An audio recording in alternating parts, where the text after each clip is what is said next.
आप एक रोबोट नहीं हैं, इंसान हैं और इसलिए आपसे गलतियां होना आम बात है। वेल्थ इकट्ठा करने के लिए आपको एक हाई इनकम की जरूरत नहीं है। अमीर बनने के लिए हमेशा सही होना जरूरी नहीं है। तब आप लाइफ में कई बार फेल होकर भी अमीर बन सकते हैं।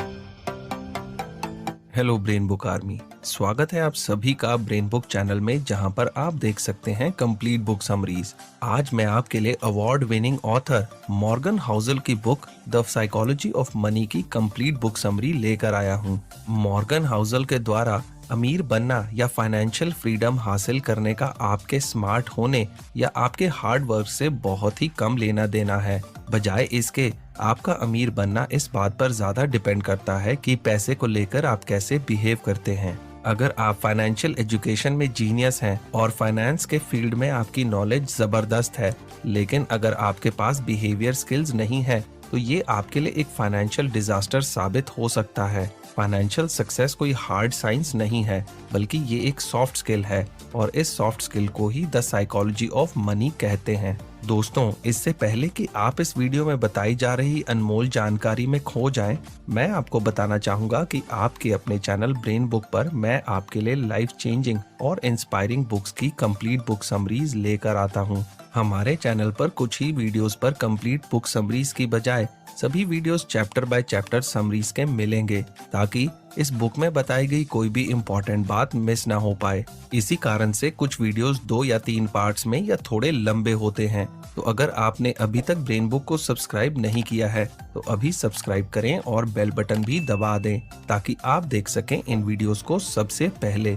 तो चलिए शुरुआत करते हैं पहले चैप्टर से।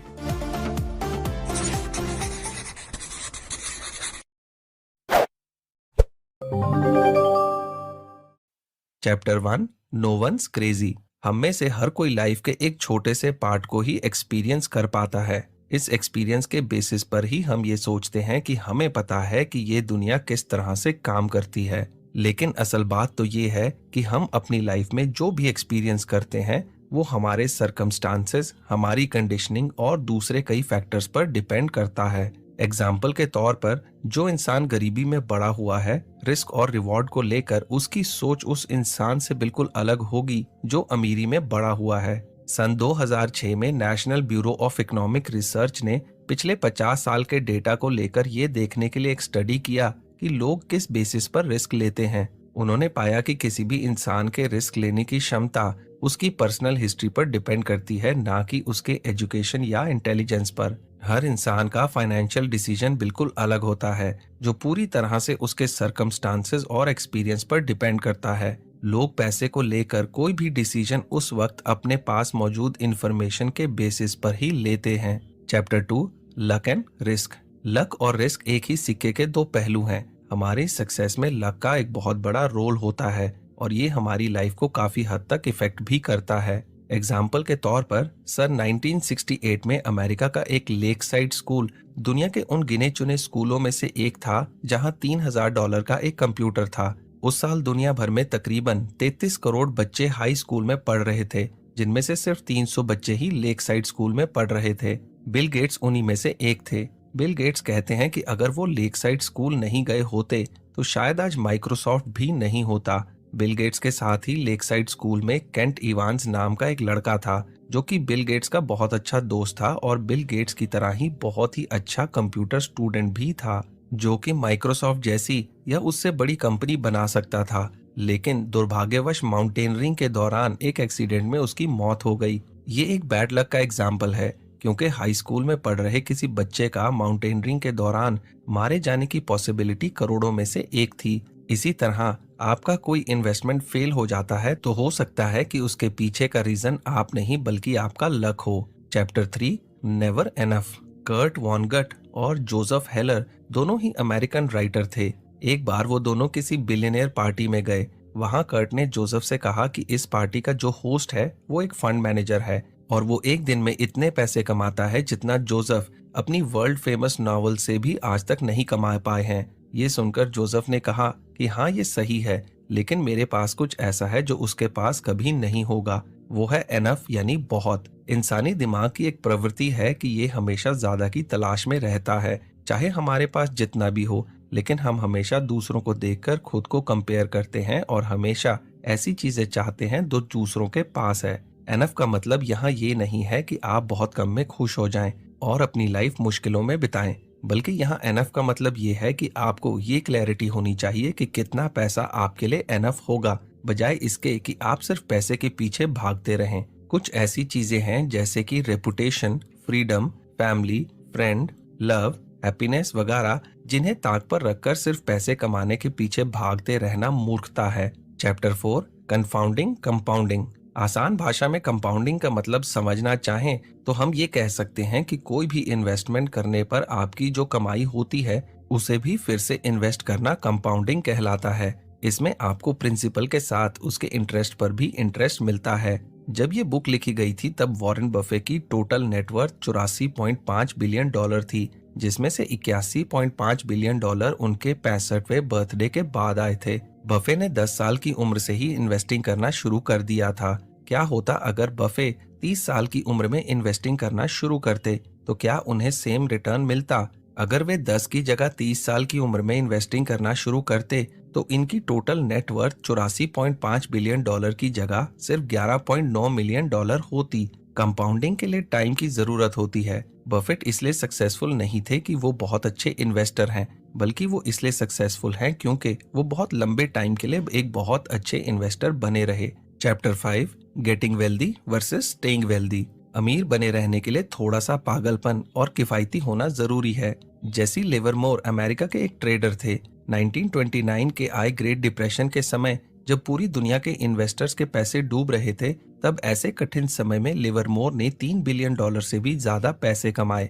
इसके बाद भी वे बड़े से बड़े दाव लगाते रहे, लेकिन बदकिस्मती से 4 साल के भीतर ही उन्होंने अपनी सारी दौलत गंवा दी और खुद अपनी जान ले ली। लिवरमोर की तरह ही बहुत सारे लोग पैसे तो कमा लेते हैं, लेकिन इन पैसों को संजोकर नहीं रख पाते। पैसे कमाने के लिए रिस्क लेने, ऑप्टिमिस्टिक रहने और अपनी कोशिशों पर बिलीव करने की जरूरत होती है। वहीं पैसे बचाने के लिए जोखिम से बचने, किफायती बनने और इस बात को एक्सेप्ट करने की जरूरत होती है कि आपकी सक्सेस में लक का भी एक इम्पोर्टेंट रोल होता है। यहाँ किफायती होने का मतलब ये नहीं है कि आप कंगालों की तरह रहें। इसका मतलब बस इतना सा है कि आप बिना वजह के अपने पैसे खर्च ना करें और दिखावे में ना पड़ें। Chapter 6, tells you win. Long term investments का आपके रिटर्न्स पर सबसे ज्यादा प्रभाव पड़ता है, लेकिन ये जानना लगभग इम्पॉसिबल है कि कौन सा इन्वेस्टमेंट लंबे समय में सबसे अच्छा रिटर्न देगा। कोई भी इंसान हमेशा सही डिसीजन नहीं ले सकता। एक अच्छा इन्वेस्टर बनने के लिए आपको 10 में से सिर्फ 6 बार सही होने की जरूरत है, यानी कि फेलुअर भी सक्सेस का ही एक हिस्सा है। एग्जाम्पल के तौर पर वॉल्ट डिज्नी के शुरुआती दिन बहुत ही मुश्किल थे। सन 1930 तक डिज्नी ने लगभग 400 से ज्यादा कार्टून बनाए, लेकिन उनमें से कोई भी ज्यादा सक्सेसफुल नहीं रहा और इसकी वजह से डिज्नी का पहला स्टूडियो बैंकरप्ट हो गया। लेकिन ये सब कुछ बदल गया जब डिज्नी ने स्नो वाइट एंड द 7 डॉर्स को रिलीज किया। स्नो वाइट एंड द 7 डॉर्स की वजह से डिज्नी ने बस 6 महीने में $8 मिलियन से भी ज्यादा कमाई की, जो कंपनी की अब तक की कुल कमाई से भी अधिक थी। जब आप इस बात को मान लेते हैं और एक्सेप्ट कर लेते हैं कि अमीर बनने के लिए हमेशा सही होना जरूरी नहीं है, तब आप लाइफ में कई बार फेल होकर भी अमीर बन सकते हैं। Chapter 7, freedom. वेल्थ की सबसे अच्छी फॉर्म वो है जिसमें आप जो करना चाहें वो कर सकें।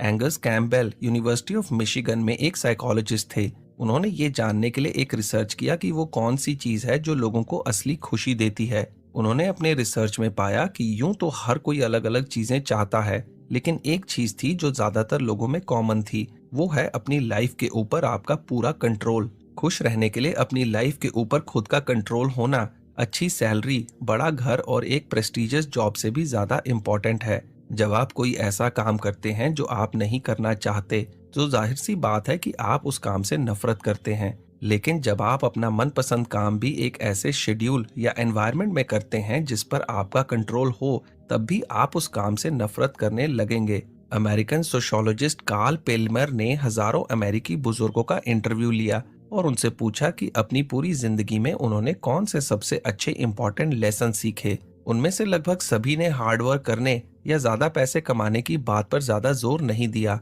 बल्कि उन्होंने अच्छे दोस्त बनाने, अपनी फैमिली के साथ क्वालिटी टाइम बिताने की बात कही। Chapter 8, man in the car paradox. जब आप किसी को कोई अच्छी सी कार चलाते हुए देखते हैं तो आपके दिमाग में ये बात नहीं आती कि वाह, इस गाड़ी का ओनर कितना कूल है, बल्कि आपके दिमाग में सबसे पहले ये बात आती है कि काश ये गाड़ी मेरे पास होती तो लोग मुझे कितना कूल समझते। यहाँ मुश्किल ये है कि आपको ये लगता है कि अगर आपके पास अच्छी और महंगी चीजें होंगी तो लोग आपकी तारीफ करेंगे, जबकि अगर आप दूसरों की जगह पर खुद को रखकर देखें तो आप खुद ओनर की तारीफ नहीं करेंगे।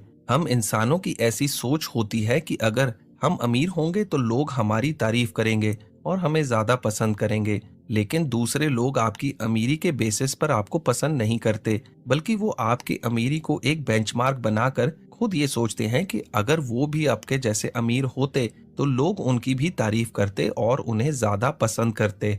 आपको जैसा लगता है पैसा आपको वो रिस्पेक्ट या तारीफ नहीं दिला सकता। ह्यूमिलिटी यानी विनम्रता, काइंडनेस और एम्पथी ऐसी चीजें हैं जो वेल्थ के मुकाबले लोगों की नजरों में आपको ज्यादा पसंदीदा और रिस्पेक्टेड बनाती हैं। Chapter 9, wealth is what you don't see. ज्यादातर लोग जो महंगे फैंसी कार चलाते हैं वो एक्चुअल में अमीर नहीं होते हैं। वे अपना ज्यादातर पैसा अपनी महंगी कार के ऊपर खर्च कर देते हैं। ये बताने की बजाय कि ऐसे लोगों को पैसे की समझ है, एक महंगी कार ये बताती है कि ऐसे लोगों को पैसे की बिल्कुल भी समझ नहीं होती है। हम इंसान अक्सर बाहरी इंफॉर्मेशन के बेसिस पर लोगों को जज करते हैं, जैसे कि कोई कौन सी गाड़ी चलाता है, कैसे घर में रहता है, किस तरह के कपड़े पहनता है। लेकिन वास्तव में असली वेल्थ अदृश्य या अनसीएबल होती है। ये ऐसे एसेट्स होते हैं जिन्हें बाहरी दिखावटी चीजों में नहीं बदला जाता। रिच होना बस आपकी करंट इनकम को दर्शाता है, वहीं वेल्दी होने का मतलब है कि आपकी करंट सेविंग्स और इन्वेस्टमेंट्स कितनी हैं, ताकि बाद में आप बिना किसी परेशानी के अपने पैसे खर्च कर सकें। रिच होने का मतलब ये नहीं है कि आप वेल्दी हैं। अमीर दिखने की इच्छा के पीछे का एक सबसे बड़ा कारण ये है कि ऐसे रिच रोल मॉडल्स को ढूंढना काफी आसान है, वे आसानी से दिख जाते हैं। वहीं एक वेल्दी रोल मॉडल ढूंढना बहुत मुश्किल है, क्योंकि वेल्थ हमेशा छिपी रहती है। Chapter 10, save money. आपके खर्च करने के बाद बचे पैसों को जमा करना ही वेल्थ कहलाता है। वेल्थ इकट्ठा करने के लिए आपको एक हाई इनकम की जरूरत नहीं है, बल्कि आपको हाई सेविंग्स की जरूरत है। आपकी वेल्थ की वैल्यू आपकी इच्छा और जरूरत के ऊपर डिपेंड करती है। आपकी सेविंग्स आपके ईगो और आपकी इनकम के बीच का एक गैप है। आपकी सेविंग्स बढ़ाने का सबसे अच्छा तरीका अपनी इनकम बढ़ाना नहीं, बल्कि अपनी ह्यूमिलिटी यानी अपनी विनम्रता बढ़ाना है। अगर आप अपनी इच्छाओं को कम करेंगे तो आप कम खर्चा करेंगे, और आप अपनी इच्छाएं तभी कम कर सकते हैं जब आप इस बात पर ज्यादा ध्यान ना दें कि लोग आपके बारे में क्या सोचते हैं। पैसा बचाने के लिए आपको किसी रीजन की जरूरत नहीं है। बिना किसी गोल के सेविंग करना लॉन्ग रन में आपको फ्लेक्सिबिलिटी देता है और आपके पास हर चीज के लिए ज्यादा ऑप्शंस होते हैं। फ्लेक्सिबिलिटी एक कंपेटिटिव एडवांटेज देता है, जिसका मतलब है कि आप किसी अच्छी जॉब का वेट कर सकते हैं या कोई नया स्किल सीखने के लिए टाइम निकाल सकते हैं। Chapter 11, reasonable rational. आप एक रोबोट नहीं है, इंसान हैं, और इसलिए आपसे गलतियां होना आम बात है। आप पूरी तरह से रैशनल होकर अपने फाइनेंशियल डिसीजंस नहीं ले सकते। आपको रैशनल से ज्यादा रीजनेबल होने पर ज्यादा ध्यान देना चाहिए, और ये ज्यादा रियलिस्टिक है और लॉन्ग रन में आपके अमीर बनने के चांसेस को भी बढ़ाता है। होम बायस फिनोमिनन के अनुसार ज्यादातर लोग अपनी कंट्री की कंपनियों में इन्वेस्ट करना पसंद करते हैं, क्योंकि फेमिलियर कंपनीज के बारे में आपको पूरी जानकारी होती है और ऐसा करना पूरी तरह से रीजनेबल भी होता है। Chapter 12, surprise. हिस्ट्री पास्ट में हुए सरप्राइजिंग इवेंट्स की एक स्टडी है, लेकिन दुनिया भर के इन्वेस्टर्स और इकोनॉमिस्ट इसे फ्यूचर के लिए एक गाइड के रूप में देखते हैं। आपको ये एक्सेप्ट करना होगा कि आप हिस्टोरिकल ट्रेंड्स को फ्यूचर के मैप के रूप में नहीं देख सकते हैं। इन्वेस्टिंग कोई हार्ड साइंस नहीं है, इसलिए ऐसा कोई जरूरी नहीं है कि पास्ट में जैसा हुआ हो फ्यूचर में भी वैसा ही हो। ये एक ऐसी फील्ड है जहां बहुत सारे लोग लिमिटेड इंफॉर्मेशन के कारण अक्सर गलत डिसीजन ले लेते हैं। अब अगर हम स्टॉक मार्केट के रिसेशन की हिस्ट्री को देखें तो सन 1800 के दौरान हर 2 साल में रिसेशन आता था। 20वीं सदी के शुरुआत में ये गैप बढ़कर 5 साल हो गया। वहीं पिछले 50 सालों का डेटा देखें तो ये गैप करीबन 8 साल का है। फ्यूचर में हो सकता है कि ये गैप और ज्यादा या कम हो जाए, इसलिए आप रिसेशन की हिस्ट्री को देखकर कभी भी प्रिडिक्ट नहीं कर सकते कि अगला रिसेशन कब आएगा। इसलिए अपने फाइनेंशियल डिसीजंस को लेते वक्त कभी भी आंखें बंद करके पास्ट में हुए इवेंट्स को देखकर अपने फ्यूचर के प्रिडिक्शंस ना करें। Chapter 13, room for error. किसी भी चीज की बिल्कुल परफेक्टली फोरकास्टिंग करना या पूर्वानुमान लगाना लगभग इम्पॉसिबल है। अक्सर एक मार्जिन ऑफ एरर रखने से फोरकास्टिंग की कोई जरूरत नहीं होती है, लेकिन हम लोग एक उचित रूम ऑफ एरर रखने में कुछ खास अच्छे नहीं होते। इसके कुछ रीजंस हैं जिनकी वजह से हम एक सही रूम फॉर एरर्स रखने में असफल होते रहते हैं। पहला, आमतौर पर इंसानी दिमाग उन लोगों या चीजों की तरफ ज्यादा अट्रैक्ट होता है जो उन्हें पूरी सर्टेनिटी देते हैं। हम लोग आमतौर पर रूम फॉर एरर पर ज्यादा ध्यान देने के बजाय उन लोगों की बातों पर ज्यादा ध्यान देते हैं जो पूरे विश्वास के साथ इस तरह की चीजें कहते हैं कि इस हफ्ते ये स्टॉक ऊपर जाएगा या फिर ये कैंडिडेट इलेक्शन हार जाएगा। दूसरा, हम लोग अक्सर दूसरों की लाइफ में रूम फॉर एरर देखने में सफल रहते हैं, लेकिन अपनी लाइफ में रूम फॉर एरर नहीं देख पाते हैं। एक हार्वर्ड साइकोलॉजी स्टडी के मुताबिक जब हम दूसरों के घरों के रेनोवेशन को देखते हैं तो वो हमेशा सोचते हैं इन्होंने अपने बजट से 25-50% तक अधिक खर्च किया होगा। लेकिन जब हम अपने घर के रेनोवेशन का एस्टीमेट लगाते हैं तो हमें लगता है कि हमने सारा काम अपने बजट में किया। जब आप फाइनेंशियल प्लानिंग करें तो कुछ सवालों के जवाब आपके मन में बिल्कुल क्लियर होने चाहिए, जैसे कि अगर मार्केट 30% नीचे जाता है तो आप अपने स्टॉक सेल करेंगे या नहीं करेंगे। अगर एक average stock market normal scenario से 2% कम रिटर्न देता है तो क्या आप अपने रिटायरमेंट के लिए एनफ सेविंग कर रहे हैं। इन रिस्क को दूर करने के लिए अपने फ्यूचर रिटर्न्स को लेकर हमेशा एक रूम ऑफ एरर रखें। जैसे कि इस बुक के राइटर मॉर्गन हाउसेल हमेशा से एज्यूम करते हैं कि मार्केट रिटर्न एवरेज के मुकाबले 1/3 रहेगा, और इस सोच के साथ वो अपनी फाइनेंशियल प्लानिंग करते हैं। Chapter 14, you will change. अपने फ्यूचर गोल को इमेजिन करना आसान है, लेकिन इंसानी दिमाग इसे रियलिस्टिक स्ट्रेसेस और चैलेंजेस के साथ भी ठीक से नहीं समझ सकता। एग्जाम्पल के तौर पर फेडरल रिजर्व के अनुसार 27% कॉलेज ग्रेजुएट ही अपने सब्जेक्ट से रिलेटेड जॉब्स करते हैं। एक साइकोलॉजिकल फिनोमेना है जिसे एंड ऑफ हिस्ट्री इल्यूजन कहा जाता है, जिसके अनुसार लोग आमतौर पर इस बात से तो अवेयर रहते हैं कि पास से लेकर अब तक वो कितना बदल चुके हैं, लेकिन वो इस बात को अंडर एस्टिमेट करते हैं कि फ्यूचर में वो कितना बदल जाएंगे। आप कितना बदल सकते हैं इस बात का पता लगाने के लिए 2 बातों का ध्यान रखें। पहला, कभी भी लो इनकम के साथ खुश रहने की प्लानिंग ना करें और ना ही लगातार घंटों तक काम करने की प्लानिंग करें। दूसरा, इस बात को एक्सेप्ट करें कि आप कभी भी अपना मन बदल सकते हैं। दरअसल हमारी रियलिटी टाइम के साथ बदलती रहती है, इसलिए हमें भी अपने गोल्स तथा स्ट्रेटजीज को सिचुएशन के अनुसार बदलने के लिए तैयार रहना चाहिए। Chapter 15, nothings free. ज्यादातर चीजें थ्योरी के मुकाबले प्रैक्टिकल में ज्यादा हार्ड होती हैं। हम इंसानों में ओवर कॉन्फिडेंस की एक टेंडेंसी होती है और आमतौर पर हम किसी चीज के पीछे लगने वाले एफर्ट्स और कॉस्ट को नहीं देख पाते। हर काम बाहर से बहुत आसान लगता है क्योंकि किसी काम में आने वाले चैलेंजेस को वही फेस करता है जो एक्चुअल में उस काम को करता है। इन्वेस्टमेंट में सिर्फ आपका पैसा ही नहीं लगता, बल्कि उसमें वॉलेटिलिटी यानी अस्थिरता, फियर, डाउट, अनसर्टेनिटी और रिग्रेट भी शामिल होते हैं। अच्छे रिटर्न्स पाने के लिए आपको वॉलेटिलिटी की कीमत चुकानी होती है। अगर आप ये कीमत नहीं चुकाते तो आपको अपनी उम्मीद से काफी कम रिटर्न मिलेंगे।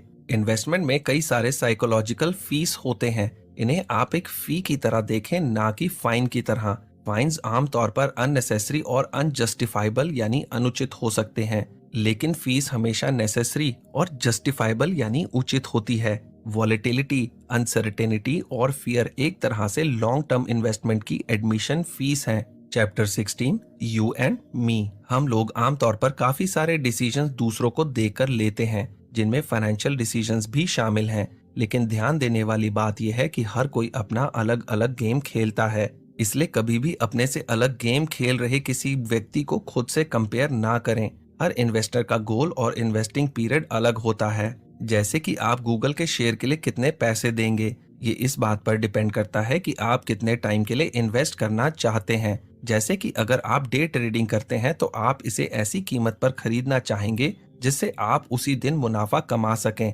अगर आप इसे 1 साल बाद बेचना चाहते हैं तो आप मार्केट को एनालाइज करके इसे एक सही कीमत पर खरीदना चाहेंगे, और अगर आप इसे 30 साल के लिए रखना चाहते हैं तो आप इस बात पर ध्यान देंगे कि क्या इसकी करंट प्राइस पर इसे खरीदना ठीक होगा और क्या 30 साल बाद ये आपको आपकी उम्मीद के मुताबिक रिटर्न दे पाएगा। इसलिए फाइनेंशियल प्लानिंग करते समय आंख बंद करके दूसरों की नकल ना करें। क्योंकि आपको नहीं पता कि सामने वाला किस चीज में इन्वेस्ट कर रहा है या फिर वो कितने टाइम के लिए इन्वेस्ट कर रहा है। Chapter 17, the seduction of pessimism. आमतौर पर हम लोग पेसिमिज्म यानी निराशावाद पर ऑप्टिमिज्म से ज्यादा ध्यान देते हैं। ऑप्टिमिज्म को आमतौर पर इस तरह से देखा जाता है कि जो भी होगा अच्छा ही होगा और आपको इसमें कुछ भी करने की जरूरत नहीं है, लेकिन ये बस कहने की बात है। एक्चुअल में ऑप्टिमिज्म एक बिलीफ है, जिसका मतलब है कि भले ही रास्ते में कई रुकावटें हों, लेकिन ऑड्स यानी कि विपरीत परिस्थितियां लॉन्ग रन में आपके फेवर में होंगी। हम लोग अक्सर ऑप्टिमिज्म पर इसलिए ज्यादा ध्यान नहीं देते क्योंकि ऑप्टिमिज्म के मुकाबले पेसिमिज्म कई रीजन से आसान है। पहला, हम ऐसे लोगों की बातों पर ज्यादा ध्यान देते हैं जो हमें ये बताते हैं कि हम किसी खतरे में हैं, बजाय इसके कि हम सेफ हैं। दूसरा, आजकल का मीडिया ऑप्टिमिस्टिक या पॉजिटिव खबरों की बजाय पेसिमिस्टिक या नेगेटिव खबरों को ज्यादा दिखाते हैं, क्योंकि उन्हें भी पता है कि लोग ऐसी खबरों की तरफ ज्यादा अट्रैक्ट होते हैं। तीसरा, आमतौर पर किसी भी चीज का प्रोग्रेस धीमा होता है, लेकिन वहीं डिस्ट्रक्शन या फेलियर बहुत जल्दी होता है, जिसकी वजह से हम लोग प्रोग्रेस को अनदेखा कर देते हैं, जबकि हाल ही में हुए किसी नेगेटिव इवेंट की ओर ज्यादा अटेंशन देते हैं। इसकी वजह से शॉर्ट टर्म का पेसिमिज्म लॉन्ग टर्म के ऑप्टिमिज्म पर भारी पड़ जाता है। Chapter 18, when you will believe anything. Stories या कहानियां स्टैटिस्टिक्स के मुकाबले ज्यादा पावरफुल होती हैं। मॉर्गन हाउसल यूएस का एग्जाम्पल देते हुए कहते हैं कि सन 2008 के फाइनेंशियल क्राइसिस के पहले तथा बाद में अमेरिका में बहुत ही कम बदलाव दिखाई दिया, बल्कि सन 2009 तक काफी चीजें पहले से बेहतर हो गईं, जैसे कि हेल्थ केयर और मेडिसिन में काफी इम्प्रूवमेंट्स हुए, टेक्नोलॉजी पहले से बेहतर हो गई और सोशल मीडिया का प्रभाव बहुत बढ़ गया। लेकिन जब मॉर्गन ने आंकड़ों को देखा तो उनके पैरों तले से जमीन खिसक गई। सन 2007 से 2009 के बीच अमेरिका की इकोनॉमी को $16 ट्रिलियन का नुकसान हुआ और 10 मिलियन से भी ज्यादा लोगों ने अपनी नौकरियां गंवा दी। ऐसा इसलिए हुआ क्योंकि सन 2007 तक लोगों का मानना था कि हाउसिंग प्राइसेस और बढ़ेंगे तथा बैंकर्स और फाइनेंशियल मार्केट सभी स्टेबल और एक्यूरेट हैं। लेकिन सन 2009 तक लोगों का इस कहानी के ऊपर से विश्वास उठ गया और ये इकलौती ऐसी चीज थी जो बहुत ज्यादा बदल चुकी थी और यही चीज सबसे ज्यादा मैटर करती थी। हमारे फाइनेंशियल वर्ल्ड की दुनिया किसी भी और चीजों के मुकाबले स्टोरीज पर ज्यादा डिपेंड करती है। Chapter 19, all together now.